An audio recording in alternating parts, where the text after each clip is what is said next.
Amém, meus queridos. Graça e paz, amados irmãos do YouTube, do Facebook, da minha cidade, Anápolis, Bahia, do Corpo de Cristo, do mundo inteiro. De antemão, quero vos dizer que nesta tarde, no dia 14/8, comentarei aqui um pequeno tema, um tema geral das Escrituras, da história, né? Que sempre entendido erradamente pela imensa maioria da igreja atual. Se eu fosse a igreja atual, eu começaria a olhar com muita atenção para o movimento dos desigrejados no mundo. De antemão, quero vos dizer que ninguém pode desigrejar a igreja, porque a igreja não será edificada por ninguém, nada mais, nada menos do que o próprio Mashiach, o próprio Messias, o próprio Cristo, o próprio Criador. De antemão, quero dizer que só há uma igreja, Ele mesmo é a igreja. Seu corpo é a igreja. Ou você é membro dele, ou você é membro das religiões inventadas pelos homens, em seu nome, e está enganando a muitos. Amém? 1 Pedro, capítulo 2, a partir do versículo 18. Porém, eu gostaria que você lesse a partir do versículo 1 para entender o versículo 18.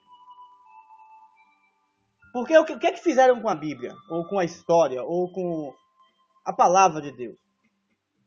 O cara pegou a Torá, os rolos de papiro, os pergaminhos da lei, né, do nosso Deus, se apoderaram dessa riquíssima ferramenta e compilaram, transformaram em Bíblia. E ensinaram as pessoas como eles bem queriam. Por isso chegamos ao fim, uma igreja emburrecida, ignorante, sem conhecimento bíblico, e vai oferecer a Cristo justo essa obra carnal. Em teu nome, em teu nome, em teu nome, e será rejeitada. Amém? Então, leia todo. Não leia só o versículo que eu vou comentar agora nesses minutos. O amigo e querido apóstolo irmão João, no versículo 18 do capítulo 2 de 1 João, disse: Filhinhos, já é a última hora. Como ouviste que vem o anticristo, também agora muitos anticristos têm surgido. Pelo que conhecemos, é a última hora. Versículo 19. Eles saíram do nosso meio. Entretanto, não era dos nossos. Porque se tivesse saído dos nossos, teriam permanecido conosco. Todavia eles foram para que ficasse manifesto que nenhum deles é dos nossos. Este versículo, ou estes dois versículos, é usado hoje justamente no momento que você pega as Escrituras e lê, e o espírito da profecia contido nela que revela o que está escrito, você não acrescenta e nem tira, como Jesus disse, ai daquele que acrescentar um tio ou um jota. Você não acrescenta nem um tio nem um jota, entende ela como ela é. Justamente quando você quer se posicionar em Deus, por Deus e para Deus, por meio de Cristo e do seu Espírito, como está escrito, eles usam estes versículos para frasear e para te fazer não se posicionar apenas por Deus. Porque eles, quase todos que aí estão,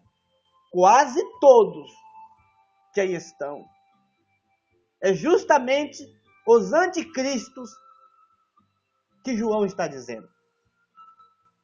Se na época de João no primeiro século, a igreja iniciante, primitiva, o espírito profético já revelava a ele justamente o que iria acontecer nesses últimos 2 dias, nesses últimos 2000 anos que é a era da igreja.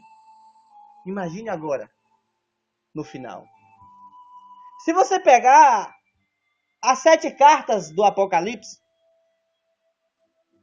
observe que a primeira igreja, ela perde o primeiro amor, vide Éfeso. A segunda igreja, ela já tem um certo nicolaísmo dentro.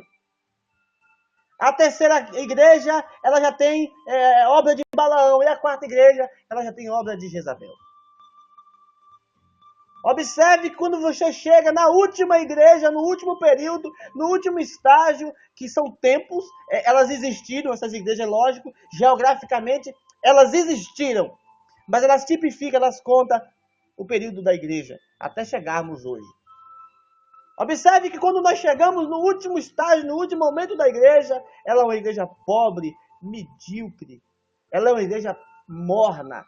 Ela é uma igreja aliançada com tudo, menos com Cristo. Ela tem megas templos, megas festividades. Ela tem política. Ela tem status, poder. Ela tem vez na sociedade, mas ela não tem Cristo.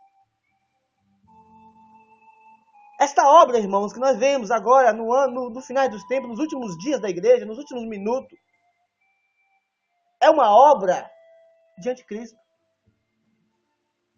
Por mais humilde que pareça ser, no contexto amplo e geral, é obra de anticristo.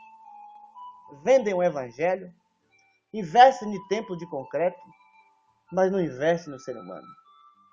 Vende o evangelho, faz conchavos com todos e com todos, mas não se importa com o ser humano. É obra de anticristo. Fala que Jesus está voltando, mas quem vai vir é o anticristo, não é Jesus. Então, ao você pegar as escrituras, não lê aleatoriamente, não lê um texto sem contexto, um versículo sem nexo, porque senão você vai se perder. É muita coisa errada. O ladrão que mata, rouba e destrói não é Satanás, são eles. Os homens mercenários que botam a igreja contra a própria igreja, dividindo-a. É engraçado que Paulo disse: combati o bom combate, acabei a carreira e guardei a fé. Repetem igual papagaios. Repetem igual papagaios o que Paulo disse em Coríntios, mas não entendem o que Paulo está dizendo. A profundidade do que o amado apóstolo Paulo está falando. Ele está combatendo justo o que está aí.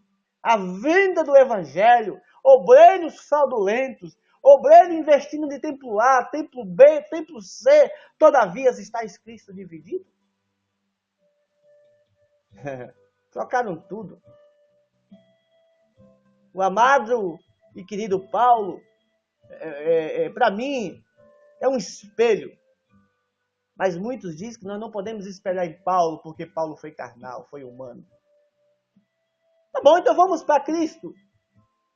Cristo jogou ele por terra no caminho para Damasco, não enviou ninguém para ganhar Paulo para ele. E quando os homens queriam que Paulo ensinasse para a igreja obras humanas, ele disse: olha, eu vos recebi e não serei infiel à visão que tive, e não pregarei o que vocês estão querendo ouvir, eu pregarei o evangelho de Cristo que ele me deu no caminho para Damasco. Então combati um bom combate, acabei a carreira, mas não me vendi. Não fui infiel, não cobrei, não fiz proselitismo com a palavra, não fiz proselitismo com as escrituras. Eu sei aplicar elas porque eu vim da lei, eu aprendi a lei, eu sei aplicar a lei. Eu sei que a lei agora não é lei, é graça, é liberdade, por meio do Espírito de Deus. Muitos repetem: nenhuma condenação há para nós que estamos em Cristo Jesus, mas não sabe explicar a profundidade do que Paulo estava dizendo. Pega esses versículos chavões, irmãos,